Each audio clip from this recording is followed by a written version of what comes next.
नमस्कार विद्यार्थियों। तो आज हम कक्षा 8 का विज्ञान का अध्याय 6 का क्वेश्चन आंसर करेंगे। अध्याय 6 हमने पहले पढ़ा था, अब बचा था इसका क्वेश्चन आंसर। तो इसका क्वेश्चन आंसर करते हैं। पौधों एवं जंतुओं का संरक्षण चैप्टर है। तो देखिए यहाँ पर है पहला क्वेश्चन, रिक्त स्थान को भरने वाला। दूसरा क्वेश्चन अंतर वाला बोल रहा है। उसके बाद फिर तीसरा क्वेश्चन जो है वो है वनोन्मूलन का निम्न पर क्या प्रभाव पड़ता है, चर्चा कीजिए। वन्य प्राणी, पर्यावरण, ग्रामीण क्षेत्र, शहरी क्षेत्र, पृथ्वी, अगली पीढ़ी पर, है ना। क्या होगा यदि वृक्षों की कटाई हो जाए, उसका जंतुओं का आवास, संक्षेप में उत्तर दीजिए। ये सारे प्रश्न, जितने भी प्रश्न हैं यहाँ पर, इन सारे के सारे प्रश्न को हम लोग करेंगे अभी, ठीक है। चलिए अगला प्रश्न देखिए, ये पहेली है, पहेली को भी हम लोग सुलझाएंगे। उसके बाद फिर देखिए, तो जितना भी प्रश्न है तो सब का सब प्रश्न यहाँ पर आपका सॉल्यूशन करवाया जाएगा अभी इसी वक्त। तो बने रहिए वीडियो में अंत तक।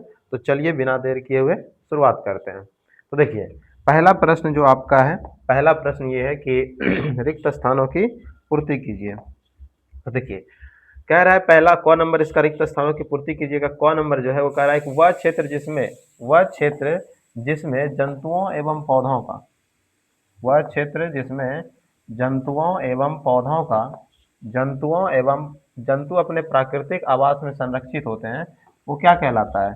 तो जो प्राकृतिक आवास में संरक्षित होते हैं उसे अभ्यारण्य कहते हैं। क्या कहते हैं? अभ्यारण्य। तो यहाँ पर क्या भरा जाएगा आपका, तो यहाँ पर भरा जाएगा अभ्यारण्य भरा जाएगा, ठीक है। उसका बाद किसी क्षेत्र विशेष में पाई जाने वाली स्पीसीज क्या कहलाती है। तो किसी विशेष क्षेत्र में स्थानिक स्पीसीज कह सकते हैं, या फिर इसको सबसे अच्छा बात है, इसको कहिए प्राणी जात। क्या कहिए? प्राणी जात कहिए, या फिर इसको कहिए स्थानीय स्पीसीज, स्थानीय स्पीसीज कहिए, ठीक है। उसके बाद है प्रवासी पक्षी सुदूर क्षेत्रों से क्या परिवर्तन के कारण पलायन करते हैं। तो जलवायु परिवर्तन। क्या? जलवायु परिवर्तन, है ना। कोई कुछ पक्षी ऐसे होते हैं जो कि किसी विशेष मौसम में ही किसी क्षेत्र में रहते हैं, किसी विशेष जलवायु में ही रहना पसंद करते हैं। जैसे कि किसी किसी पक्षी को उष्ण जलवायु पसंद है, तो क्या होता है कि जैसे अभी हमारे यहाँ उष्ण जलवायु है तो यहाँ पर वो रहेंगे। लेकिन कुछ समय बाद आप देखते होंगे कि कुछ पक्षियाँ जो कि सिर्फ गर्मियों के मौसम में ही देखी जाती है, ठंडी के मौसम में वो नहीं दिखेगी। और कुछ पक्षियाँ जो कि सिर्फ ठंडी के मौसम में ही आप देखते होंगे, गर्मी के मौसम में वो नहीं दिखते हैं। क्यों? क्योंकि जिसे शीत ऋतु पसंद है वो यहाँ से गर्मी के मौसम में शीत ऋतु वाले क्षेत्रों में चले जाते हैं, और जिसे गर्मी पसंद है वो शीत ऋतु क्षेत्रों से हमारे इधर आ जाते हैं, गर्मी के इधर। तो जिसे उष्ण ऋतु पसंद है वो इधर आ जाते हैं, जिसे शीत ऋतु पसंद है वो पलायन कर जाते हैं जब यहाँ पर गर्मी होती है। उसी प्रकार ठंडी में भी होता है। तो ऐसे पक्षी को कहते हैं प्रवासी पक्षी। क्या कहते हैं? प्रवासी पक्षी, ठीक है। चलिए, तो ये आपको समझ में आ गया होगा। चलिए अब बढ़ते हैं नेक्स्ट क्वेश्चन की ओर। तो नेक्स्ट क्वेश्चन जो है आपका, नेक्स्ट क्वेश्चन है कि वन्य प्राणी उद्यान एवं जैव मंडल आरक्षित क्षेत्र में अंतर स्पष्ट कीजिए। वन्य प्राणी उद्यान और जैव मंडल आरक्षित क्षेत्र। तो वन्य प्राणी उद्यान क्या होता है? तो देखिए वन्य प्राणी उद्यान ये होता है, जैसे कि ये मान लीजिए कि आपका है, सबसे पहले जैव मंडल आरक्षित क्षेत्र को पढ़ते हैं, ठीक है। जैव मंडल आरक्षित क्षेत्र, जैव मंडल आरक्षित क्षेत्र। देखिए ये क्या है? ये जैव मंडल आरक्षित क्षेत्र है। मतलब कि वहां पर जितने भी, या तो जीव हो, जंतु हो, है ना, ऐतिहासिक स्मारक हो, है ना, ऐतिहासिक स्मारक हो, है ना, इसके अलावा यानी कि पूरा का पूरा पारिस्थितिकी तंत्र का, है ना, पूरा का पूरा पारिस्थितिकी तंत्र का, पारिस्थितिकी तंत्र का, यानी कि पूरा का पूरा चीज का, लकड़ी, जंगल, वन, वन्य प्राणी, है ना, वन के पेड़ पौधे, वन में जो गुफाएं इत्यादि है, वन में जो प्राकृतिक धरोहर है, उन सारे के सारे चीजों का जब संरक्षण होगा तो उसको कहेंगे जैव मंडल आरक्षित क्षेत्र। उसको क्या कहेंगे? जैव मंडल आरक्षित क्षेत्र कहेंगे, ठीक है। ऐसा क्वेश्चन आता है एग्जाम में कि जैव मंडल आरक्षित क्षेत्र में से ऐसे कथन करके देगा कि निम्न में से कौन जैव मंडल आरक्षित क्षेत्र का अर्थ नहीं है, या जैव मंडल आरक्षित क्षेत्र में नहीं होता है। ऑप्शन नंबर ए में देगा सभी जीव जंतुओं का संरक्षण, ऑप्शन नंबर बी में देगा ऐतिहासिक स्मारकों का संरक्षण, ऑप्शन नंबर सी में देगा संपूर्ण पारिस्थितिकी तंत्र का संरक्षण, उसके बाद ऑप्शन नंबर डी में देगा किसी विशेष जंतु का, किसी विशेष जानवर का, या किसी विशेष जंगली पशु का संरक्षण। तो आपका डी जो होगा वो क्या हो जाएगा? आंसर हो जाएगा। क्यों? क्योंकि जैव मंडल आरक्षित क्षेत्र में जीव जंतु, ऐतिहासिक स्मारक, पारिस्थितिकी तंत्र, सारे के सारे चीजों का संरक्षण किया जाता है। ठीक है, तो जैव मंडल क्षेत्र वो होता है जो वनस्पति, प्राणी तथा पूरे पारिस्थितिकी तंत्र का व्यापक संरक्षण किया जाता है। लेकिन वन्य प्राणी में क्या होता है, ये किसी एक विशेष प्राणी, किसी एक जानवर को विशेष रूप से फोकस करके बनाया गया होता है। ठीक है, और इसका जो क्षेत्र होता है, जैव मंडल क्षेत्र होता है, ये बड़ा क्षेत्र होता है और ये अपेक्षाकृत क्या होता है, छोटा होता है, सीमित क्षेत्र होता है। ठीक है, तो जैव मंडल क्षेत्र पूरे पारिस्थितिकी तंत्र का व्यापक संरक्षण होता है, इस की पॉइंट को याद रखना है। ठीक है, तो उम्मीद है कि आपको ये पसंद आया होगा और इसका क्वेश्चन है और इसका आंसर है, तो आंसर आप आराम से कर सकते हैं यहाँ पर। ठीक है, तो चलिए शुरुआत करते हैं आगे। अगला प्रश्न है, चिड़ियाघर एवं अभ्यारण्य में अंतर स्पष्ट कीजिए ना। चिड़ियाघर क्या होता है और अभ्यारण्य क्या होता है, दोनों में क्या अंतर है, तो इस अंतर को हम लोग देखते हैं। तो चिड़ियाघर जंतुओं को नियंत्रित वातावरण में रखा जाता है।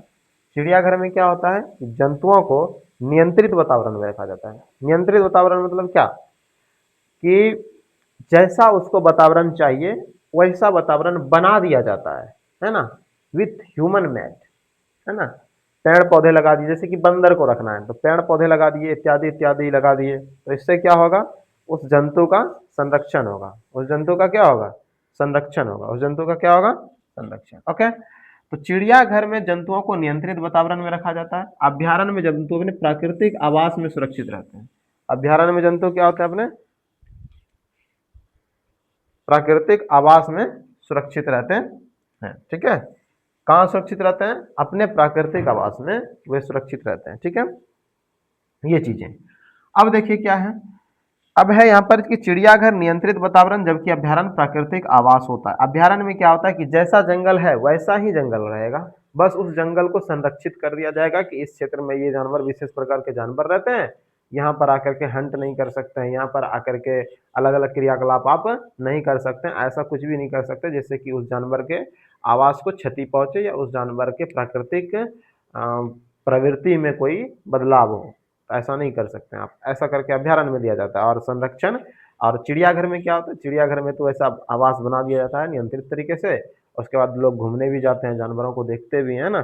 जैसे कि शेर को पिंजरे में रखा जाता है कि नहीं रखा जाता है, तो शेर को प्रॉपर बाहर से एकदम तार इत्यादि द्वारा घेर दिया जाता है ताकि लोग अंदर जा ना सके और शेर बाहर आ ना सके। बाकी इसके अलावा उसका प्रॉपर संरक्षण दिया जाता है कि ताकि आदमी और शेर का कांटेक्ट ना हो सके। इसके अलावा जबकि वन्य जीव अभ्यारण्य में ऐसा कुछ नहीं होता है, वन्य जीव अभ्यारण्य में शेर खुलेआम घूमते हैं पूरे जंगल में, है ना। तो ये अंतर होता है चिड़ियाघर और इसमें। ठीक है, चलिए नेक्स्ट है कि संकटापन्न एवं विलुप्त स्पीसीज। तो संकटापन्न और विलुप्त स्पीसीज के बारे में देखते हैं। तो देखिए संकटापन्न और विलुप्त इस दोनों में क्या होता है।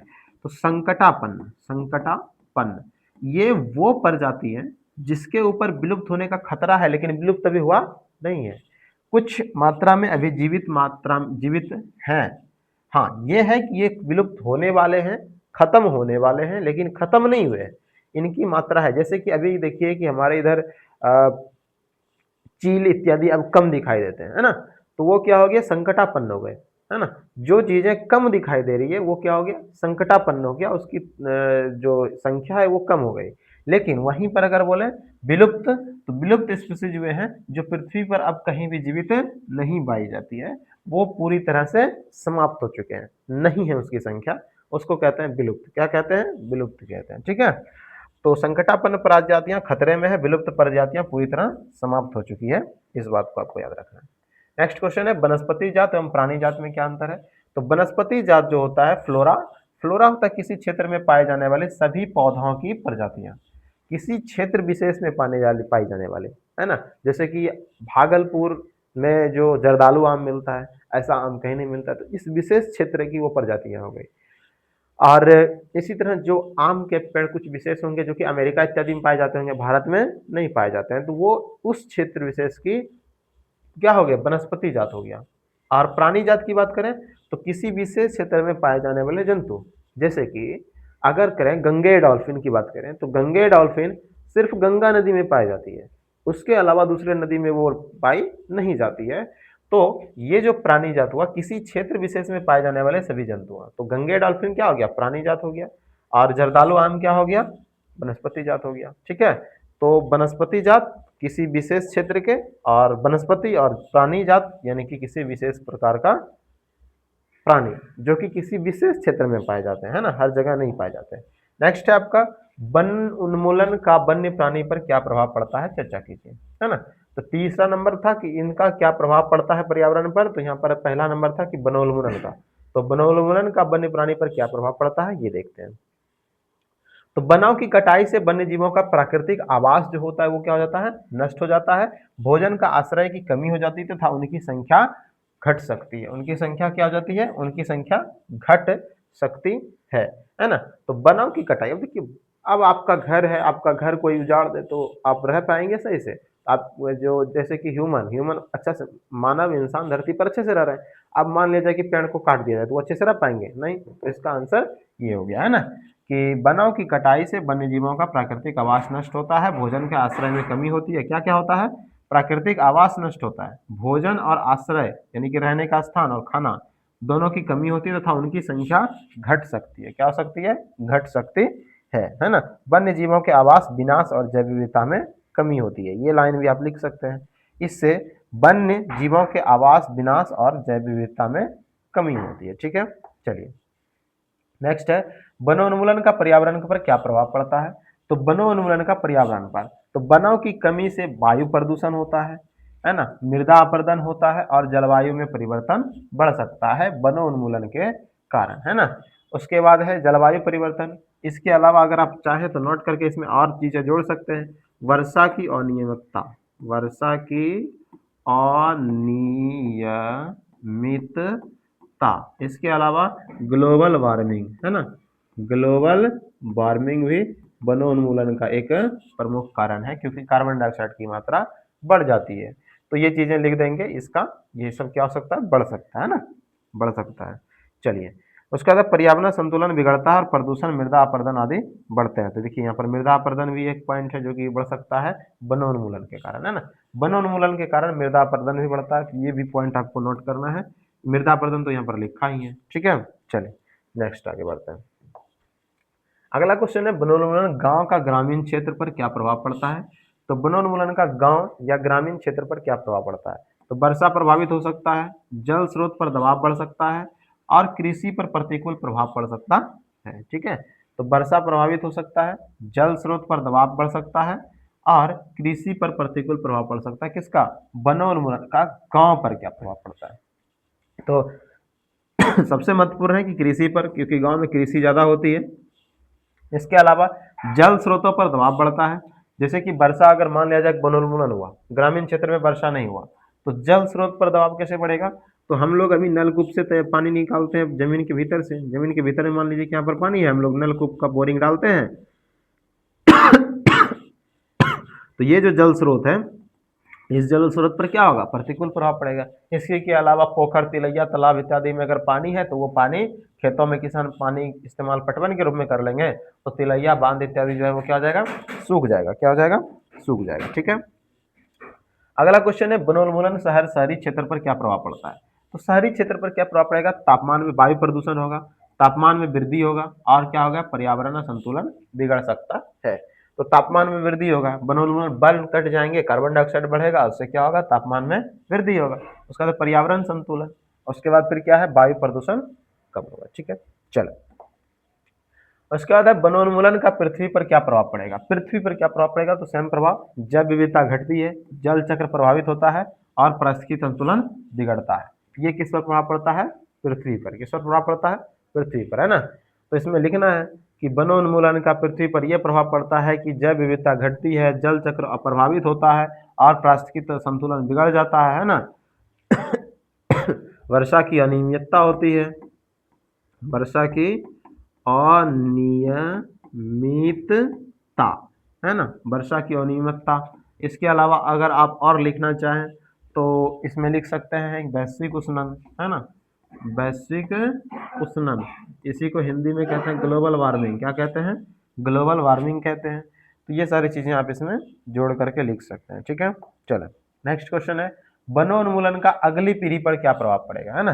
तो भविष्य की पीढ़ियों को प्राकृतिक संसाधनों की कमी और जैव विविधता के नुकसान का सामना करना पड़ सकता है। ओके, तो आने वाली पीढ़ियों के लिए प्राकृतिक संसाधन और स्वास्थ्य पर्यावरण कम हो सकते हैं। ये दोनों लाइन आप यहाँ पर लिख सकते हैं, ठीक है।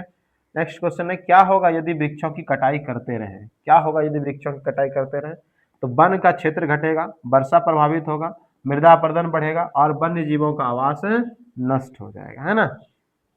इसके अलावा इसमें लिख सकते हैं कि वैश्विक उष्णन होगा, ग्लोबल वार्मिंग, है ना, ग्लोबल वार्मिंग होगा, ग्लोबल वार्मिंग होगा, है ना, ठीक है। इसके अलावा जो ग्लोबल वार्मिंग होगा तो इसका परिणाम क्या होगा? तो जो द्वीप समूह है ना, द्वीप समूह जो है, द्वीप समूह, द्वीप समूह विलुप्त हो जाएंगे। क्या हो जाएंगे? विलुप्त हो जाएंगे।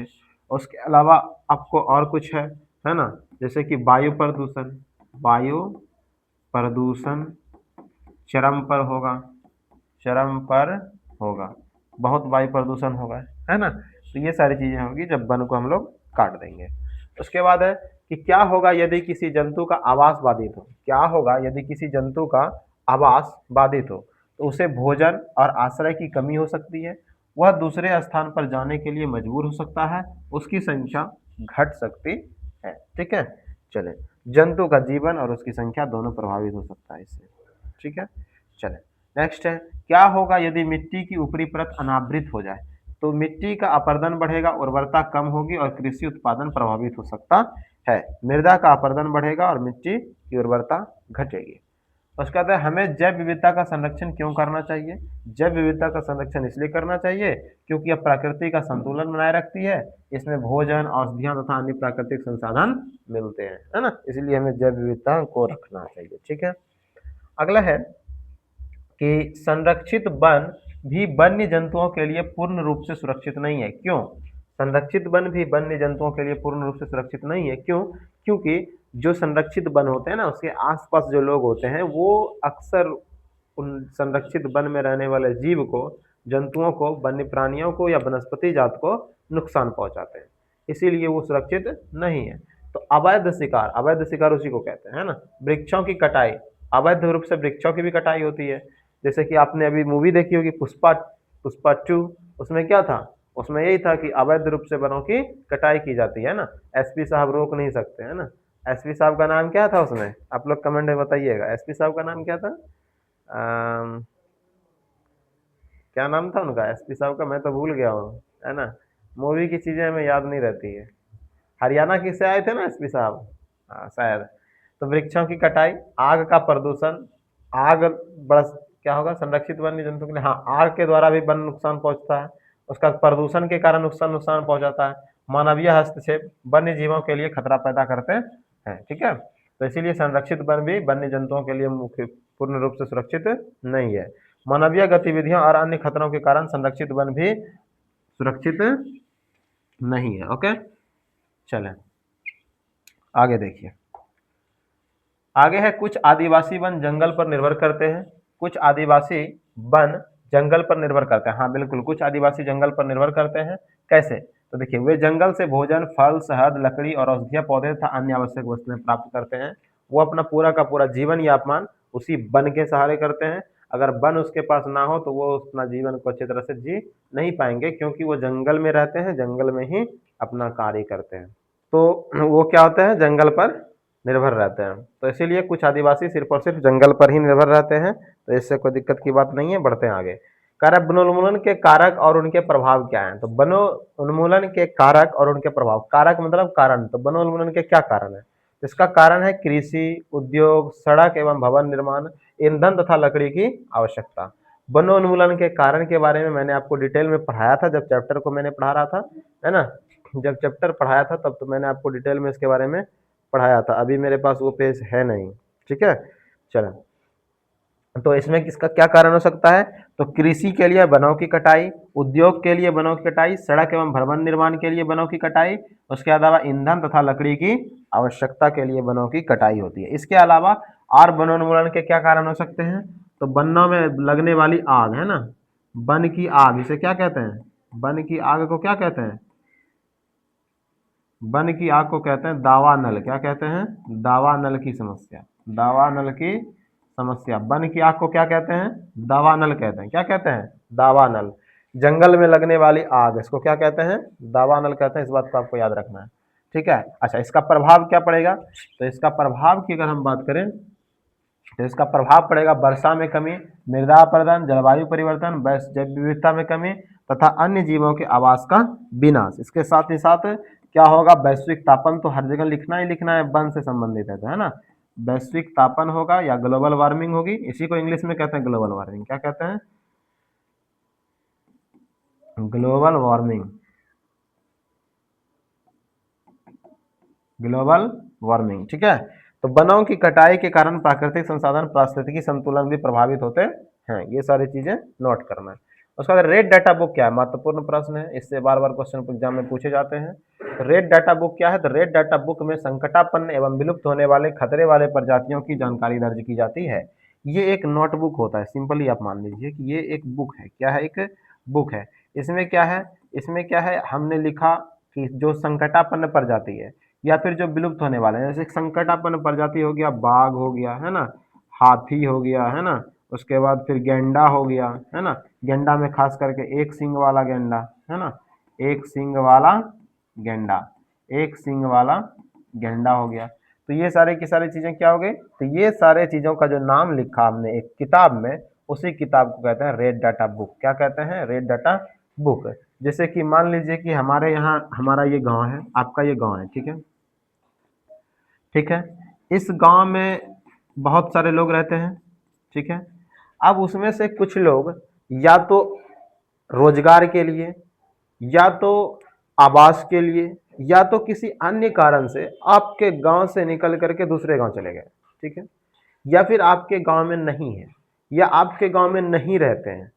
कुछ लोग हैं जो कि पहले आपके गांव के निवासी थे, लेकिन अब वो आपके गांव में नहीं मिलते। तो ऐसे लोगों का आपने क्या किया कि एक किताब खरीदा, कॉपी खरीदी, कॉपी में ऐसे लोगों का नाम लिखना शुरू किया जो कि अब आपके गांव में नहीं है, ठीक है। पहले थे लेकिन अब नहीं है ना।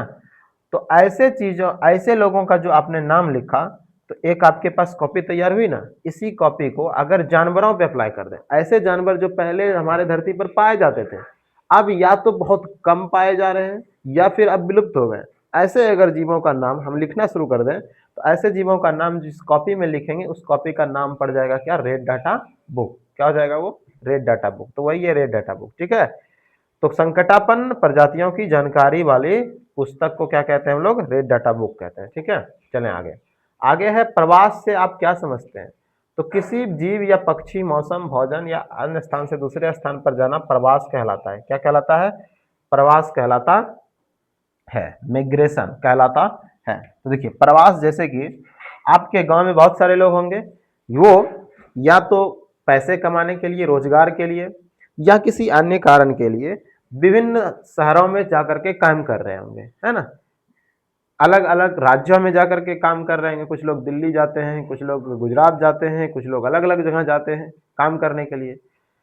तो ऐसे लोग जो अपने रोजगार के लिए दूसरे शहर गए, तो वो यहाँ से बाहर गए, तो वहाँ के लिए, चूंकि वो देख सके, मान लिया जाए कि मैं हूँ, मैं यहाँ से रोजगार के लिए दिल्ली गया, ठीक है, मैं दिल्ली गया, वहाँ पर मैं काम कर रहा हूँ, अपना आवास कर रहा हूँ, अपना जीवन पार्जन कर रहा हूँ।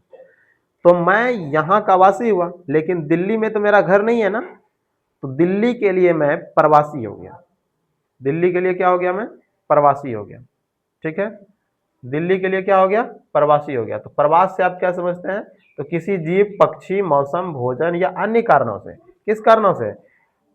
मौसम, भोजन या किसी अन्य कारण से एक स्थान से दूसरे स्थान पर जाना प्रवास कहलाता है। क्या कहलाता है? प्रवास कहलाता है, ठीक है।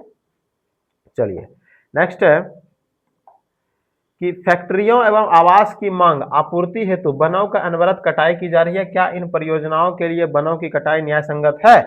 तो केवल विकास के लिए, केवल विकास के लिए अंधाधुंध वृक्षों की कटाई न्याय संगत नहीं है। यदि किसी परियोजना के लिए पेड़ काटना आवश्यक हो तो कम से कम पेड़ों की कटाई की जाना चाहिए और उसके बदले अधिक संख्या में नए पेड़ लगाए जाने चाहिए।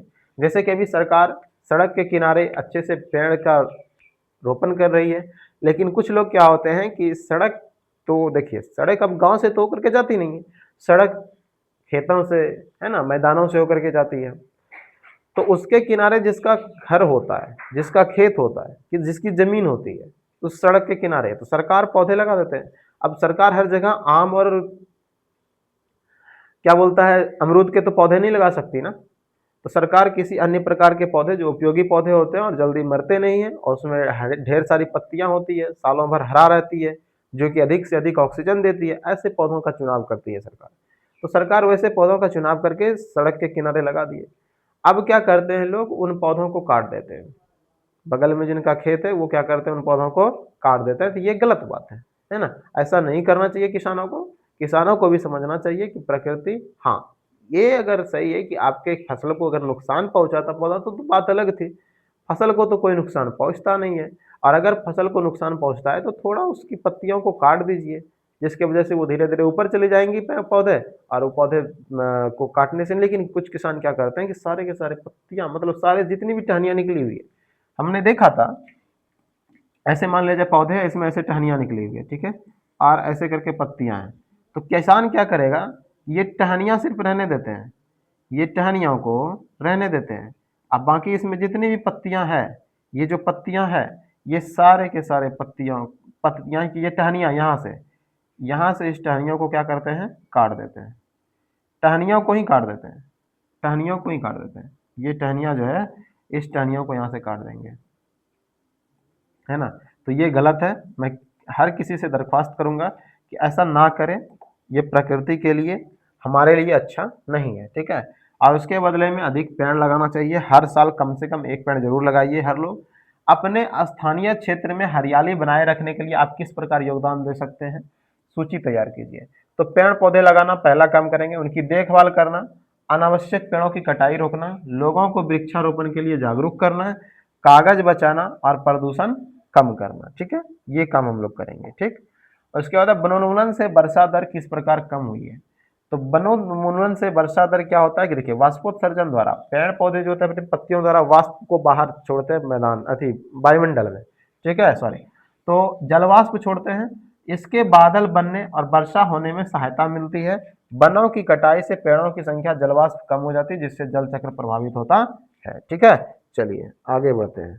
तो आगे है आपका अपने राज्य में राष्ट्रीय उद्यान के विषय सूची बना करके, ये तो अपना आपको खुद करना है, लेकिन मैं आपको बताता हूँ कि बिहार का प्रमुख राष्ट्रीय उद्यान वाल्मीकि राष्ट्रीय उद्यान है। यह पश्चिमी चंपारण जिले में है और वन्य जीवों तथा जैव विविधता के संरक्षण के लिए महत्वपूर्ण है, ठीक है। तो वाल्मीकि राष्ट्रीय उद्यान कहाँ है, पश्चिमी चंपारण बिहार में, ठीक है, याद रखना आपको। उसके बाद है दी हुई, आप पहेली को बनाना है। तो पहेली में क्या है, पहले है कि ऊपर से नीचे की ओर, है ना। तो पहला नंबर में भरना है विलुप्त स्पीसीज की सूचना वाली पुस्तक। तो एक नंबर में ऊपर से नीचे जाना है, तो हम जाएंगे ऊपर से नीचे, ठीक है। तो इसमें क्या भराएगा, तो रे है, यहाँ पर भरेंगे डा रेड, ठीक है। उसके बाद डा टा red data book, red data book क्या होगा, रेड डाटा बुक। तो रेड, ठीक है, डाटा, ठीक है, उसका बाद बुक, तो यहाँ पर हो जाएगा ब, और यहाँ पर हर्षु का, और यहाँ पर क, रेड डाटा बुक, ठीक है। उसके बाद फिर है पौधों, जंतुओं एवं सूक्ष्म जीवों की किस्में एवं भिन्नताएं, इसको क्या कहते हैं। तो ऊपर से नीचे जाना, 2 नंबर, इसको क्या कहते हैं, इसको कहते हैं जैव विविधता। क्या कहते हैं, जैव विविधता। क्या कहते हैं इसे, जैव विविधता, ठीक है, जैव विविधता, इसको क्या कहते हैं, जैव विविधता कहते हैं। चले नेक्स्ट है आपका, अब ये हो गया। अब इसमें कह रहा है कि बाईं से दाईं ओर पृथ्वी का वह भाग, आगे इसका है पृथ्वी का वह भाग जिसमें सजीव पाए जाते हैं। तो बाईं से दाईं ओर 2 नंबर में देखिए क्या लिखा है, 2 नंबर कहाँ है, तो 2 नंबर यहाँ है ना। तो इसको कहते हैं जैव मंडल। क्या कहते हैं, जैव मंडल। यहाँ पर इसको इसका आंसर आपको मिलेगा। तो अच्छा, 2 नंबर का आंसर है ना, 1 11 का 2, ऊपर से नीचे पौधों, जंतुओं, सूक्ष्म किस्मों की भिन्नताएं, इसको क्या कहते हैं, इसको कहते हैं जैव विविधता। तो 2 नंबर में आपका जैव विविधता ऊपर से नीचे आ गया। अब दाईं ओर से बाईं ओर देखना है। तो इसका 2 नंबर में क्या कह रहा है, तो दाएं से और पृथ्वी का वह भाग जिसमें सजीव पाए जाते हैं, पृथ्वी का वह भाग जिसमें सजीव पाए जाते हैं, इसको क्या कहते हैं, जैव मंडल। तो यहाँ पर क्या भराएगा 2 नंबर में, जैव मंडल। क्या भराएगा, जैव मंडल। उसके बाद फिर है कि बाएं से दाएं और एक विशिष्ट आवास में पाए जाने वाले स्पीसीज को क्या कहते हैं? स्थानिक स्पीसीज कहते हैं। तो ये क्या नंबर में? 3 नंबर है, विलुप्त हुई स्पीसीज, है ना। हाँ, विलुप्त हुई स्पीसीज 3 नंबर में था ना, 3 नंबर नहीं है क्या? नहीं है, चलिए देखते हैं। विलुप्त हुए स्पीसीज को क्या कहते हैं? तो ये क्या नंबर में? 3 नंबर। तो 3 नंबर यहाँ पर है ना, तो इसको कहते हैं संकटा, संकटापन्न, है ना, संकटापन्न। इस दोनों में कुछ नहीं बनाएगा, इस दोनों में कुछ नहीं बनाएगा, इसलिए कलर किया हुआ। ठीक है, इसको क्या कहते हैं? संकटापन्न। ठीक है, विलुप्त हुई स्पीसीज को क्या कहते हैं? संकटापन्न। ठीक है, चलो आगे क्या है? तो आगे है एक विशिष्ट आवास में पाए जाने वाले स्पीसीज। तो ये 4 नंबर में है, तो 4 नंबर कहाँ पर है हमारा? तो 4 नंबर यहाँ पर है। तो 4 नंबर में इसमें क्या भराएगा? तो इसको क्या कहते हैं? किधर से किधर जाना है? बाईं ओर से दाईं ओर, इधर से इधर जाना है। तो यहाँ पर त्रि है, तो इसको क्या कहेंगे?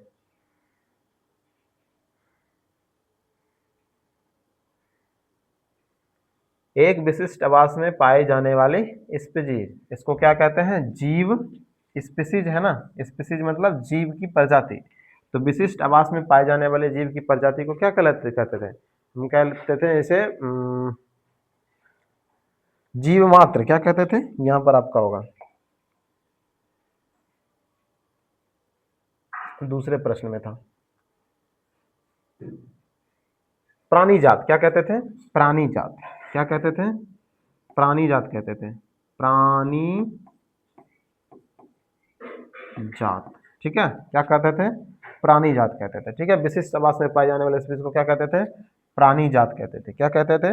प्राणी जात। ठीक है, तो इस तरह से आपका पूरा का पूरा प्रश्न कंप्लीट होता है, और आगे प्रश्न है नहीं, तो मिलेंगे अगले अध्याय 7 के साथ। अगला अध्याय 7 आपका जंतुओं का जनन है। ठीक है, तो मिलेंगे फिर एक बेहतरीन वीडियो के साथ। तब तक के लिए गुड बाय।